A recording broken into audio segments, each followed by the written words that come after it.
आज मैं आपको इस एक्सेल की वीडियो में एक्सेल की बेसिक जानकारी बताऊंगा कि एक्सेल क्या होता है, कैसे ओपन होता है। तो सबसे पहले एक्सेल को अगर आप ओपन करना चाहते हैं तो आप स्टार्ट बटन पे क्लिक करें। उसके बाद यहाँ पे आपको एक्सेल मिल जाएगा। एक्सेल पे क्लिक करें तो यहाँ से एक्सेल ओपन हो जाएगा। उसके बाद दूसरा तरीका होता है कि आप कीबोर्ड से विंडो प्लस आर दबाएं। तो विंडो प्लस आर दबाएंगे तो यहाँ पर एक रन बॉक्स ओपन होगा। तो आपको क्या करना है, इस रन कमांड में एक्सेल को टाइप करना है और ओके कर देना है। तो यहाँ से भी एक्सेल ओपन हो जाएगा। तो जैसे ही एक्सेल ओपन होता है, जैसे हमारा एक्सेल ओपन होगा वैसे आपको यहाँ पे एक विंडो दिखेगी। इस पूरी विंडो को हम कहते हैं वर्कबुक। पूरी विंडो को वर्कबुक कहते हैं। और जिसमें वर्कबुक हमारी कैसे बनती है, वर्कशीट से। तो जिसपे हम काम करते हैं ये हमारी वर्कशीट होती है। जैसे वर्कशीट 1 हो गई, वर्कशीट 2 हो गई, वर्कशीट 3 हो गई है। तो इस तरीके की हमारी वर्कशीट होती है।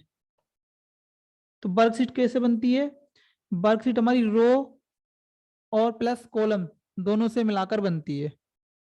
रो क्या होते हैं, रो आपकी 1 2 3 में होते हैं, ये आपकी रो होती हैं।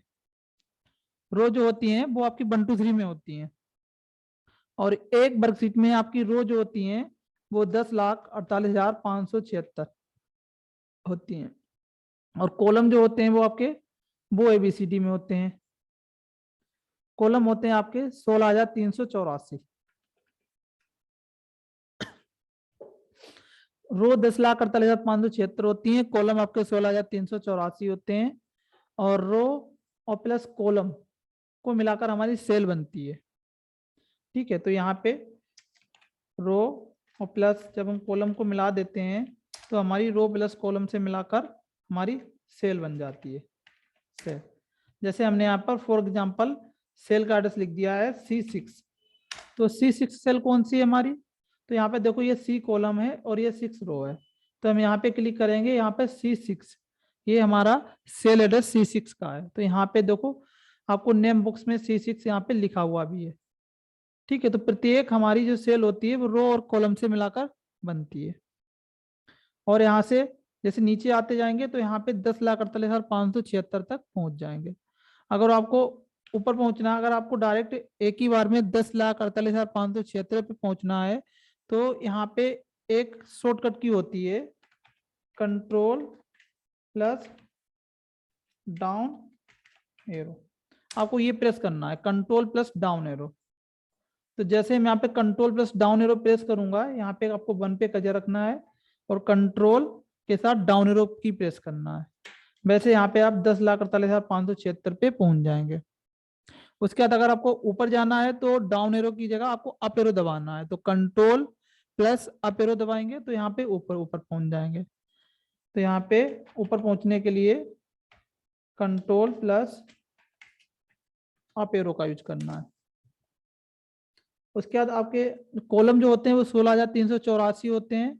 उनको अगर देखना है तो आपको कंट्रोल प्लस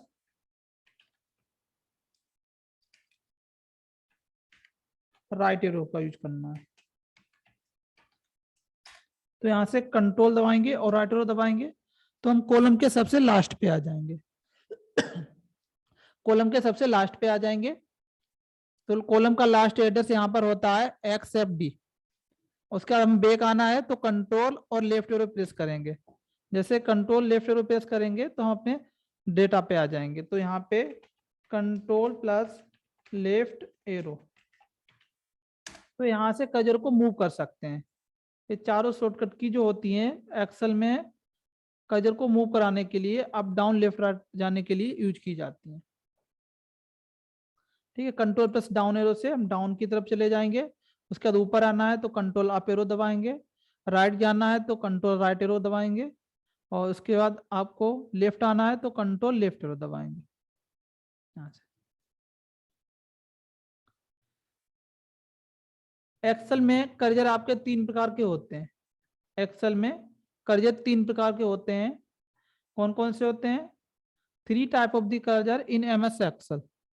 नंबर 1 आपका सिलेक्शन कर्जर होता है, नंबर 2 आपका रिप्लेसिंग कर्जर होता है, नंबर 3 आपका ड्रैगिंग कर्जर होता है। सिलेक्शन कर्जर क्या होता है? जैसे ये आप एक कर्जर जो देख रहे हैं, ये वाला, ये पॉइंट, ये वाला, जैसे जो मैं यहाँ पे प्रेस कर रहा हूँ, तो ये आपका सिलेक्शन कर्जर होता है। इसका काम होता है किसी भी डाटा को सिलेक्ट करना। जैसे हम यहाँ पे इस डाटा को देखो सिलेक्ट कर लिया, तो यहाँ से किसी भी डेटा या किसी भी सीट को हम यहाँ से सिलेक्ट कर सकते हैं सिलेक्शन कर्जर से। तो हमने यहाँ से डेटा को सिलेक्शन कर लिया। जैसे हम यहाँ पे कुछ टाइप कर लेते हैं, जैसे हमने यहाँ पे टाइप कर दिया, ये नंबर टाइप कर दिया, और इस नंबर को हमें सिलेक्शन करना है, तो हम यहाँ से इसे सिलेक्शन कर लेंगे। उसके बाद आता है रिप्लेसिंग कर्जर। तो रिप्लेसिंग कर्जर का क्या यूज होता है? रिप्लेसिंग कर्जर का यूज होता है कि जैसे हम इस बॉर्डर पे जाएंगे, इस सेल के जैसे जो हमने सिलेक्शन कर लिया है, इस सिलेक्शन के बॉर्डर पे जाएंगे, तो यहाँ पे एक एरो का सिंबल बन के आता है इस टाइप से। तो ये होता है आपका रिप्लेसिंग कर्जर। तो रिप्लेसिंग कर्जर का यूज होता है कि हम किसी भी डाटा को एक स्थान से रिप्लेस करके दूसरे स्थान पे ले जा सकते हैं। जैसे हमें यहाँ पे इसे रिप्लेस करके यहाँ पे लाना है, तो इसे हम सिलेक्शन करेंगे इस वैल्यू को, उसके बाद रिप्लेसिंग कर्जर लाएंगे, माउस की बटन को दबाएंगे, और बटन को दबाने के साथ इसको ड्रैग करके लाएंगे, यहाँ पर खींच के लाएंगे और यहाँ पे छोड़ देंगे, तो यहाँ से किसी भी डाटा को रिप्लेस कर सकते हैं। जैसे हम यहाँ पे सिलेक्शन का जो इस डाटा को लेना है, तो यहाँ पे सिलेक्शन किया और इसे रिप्लेस करके यहाँ पे ला सकते हैं। तो ऐसे किसी भी डेटा को हम यहाँ से रिप्लेस करके ला सकते हैं। तो ये आपका होता है रिप्लेसिंग कर्जर। उसके बाद एक कर्जर होता है आपका ड्रैगिंग।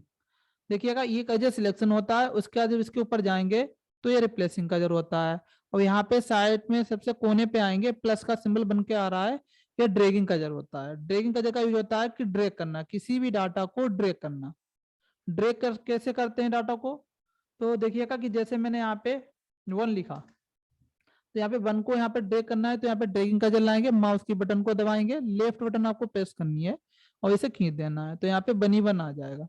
तो ऐसे हम किसी भी डाटा को ड्रैग कर सकते हैं। जैसे हमने यहाँ पे लिखा कंप्यूटर, कंप्यूटर को ड्रैग करना है, तो यहाँ से कंप्यूटर को ड्रैग कर सकते हैं, इसकी कॉपी कर देगा।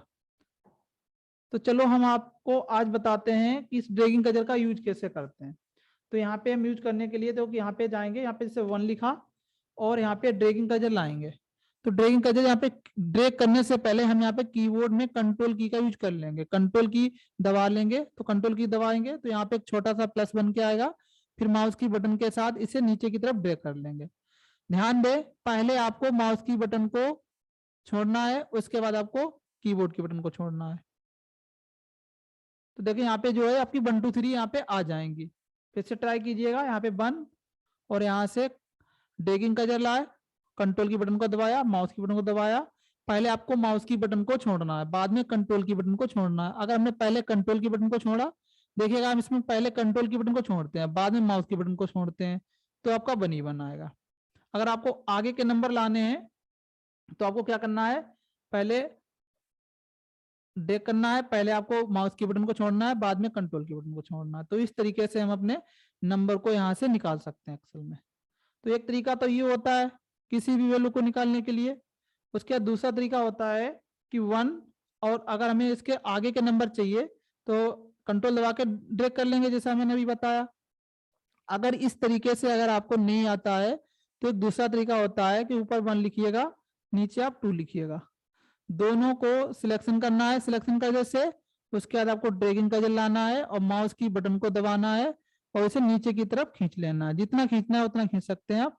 तो ये आपका नंबर्स जो निकल आएगा। इसमें क्या है, आपको कंट्रोल की बटन का यूज नहीं करना होगा। तीसरा तरीका क्या होता है कि अगर आप यहाँ पे 2 नंबर नहीं लिखना चाहते हैं तो आप यहाँ पे क्या करो, 1 लिखो। 1 लिखने के बाद आपको यहाँ पर बराबर का सिंबल लगाना पड़ेगा और उसके बाद इस 1 पे क्लिक कर देना है। तो ये देख लीजिए 1 कहाँ पे लिखा है, ये 1 हमारा जी कॉलम पे है और 11 रो पे है। तो जैसे हम 1 पे क्लिक करेंगे तो यहाँ पे G11 लिख के आ जाएगा। फिर इसमें एक प्लस का सिंबल लगाएंगे और इसमें 1 कर देंगे, मतलब ऊपर वाला 1 और ये के 1, तो 2 हो जाएंगे आपके। तो यहाँ पे 1 और प्लस 1 हो जाता है आपका 2। यहाँ पे इंटर दबाएंगे तो ये आपका 2 हो जाएगा। अब आपको आगे के नंबर चाहिए तो इस बस 2 पे ही जाकर और ड्रैगिंग कर्जर ले जाकर इसे हम यहाँ पे क्या कर देंगे, ड्रैग कर देंगे। तो ये नंबर्स जो है आपका यहाँ पे आ जाएगा। ठीक है, तो ऐसे हम किसी भी नंबर्स को निकाल सकते हैं। तो यहाँ पे इसी तरीके से अगर हमें टेबल लिखना है तो यहाँ पे 2 लिखो, जैसे हम यहाँ पे 1 लिखा था मैंने अभी कि 1 लिखा था और नीचे 2 लिखा था, तो यहाँ पे ड्रैगिंग का जैसे ड्रैग कर रहा है, तो यहाँ पे आपकी गिनती आ गई। अगर मैं यहाँ पे 1 लिखता हूँ और नीचे 3 लिखता हूँ, मतलब एक का डिफरेंट मैंने कर दिया यहाँ पे, तो इन दोनों को सिलेक्शन करूंगा तो जितना डिफरेंट करूंगा उतनी डिफरेंट यहाँ पे आएगा आपका। इसी तरीके से मैं यहाँ पे टेबल अगर लिखना चाहूँ तो यहाँ पे 2 और फिर यहाँ पे लिख दूंगा 4, तो इसका 2 का डिफरेंट है, इन दोनों को सिलेक्शन करके यहाँ पे हम यहाँ पे टेबल लिख सकते हैं। देखिए यार 2 का टेबल लिख गया। ऐसे 3 का टेबल लिखना है तो यहाँ पे पहले 3 और नीचे 6, उसके बाद इन दोनों को ड्रैग करेंगे तो यहाँ पे देखो 3 का टेबल लिख गया। ऐसे 4 का टेबल लिखना है तो 4 का भी लिख सकते हैं, नहीं तो हम इन दोनों को ऐसे सिलेक्शन करके और ड्रैगिंग का ले जाकर राइट की तरफ ड्रैग कर देंगे तो यहाँ पर देखो 21 तक टेबल आपके लिख जाएंगे बहुत आसानी से। तो एक्सेल की कुछ कैलकुलेशन मैंने बताई है पार्ट 1 में।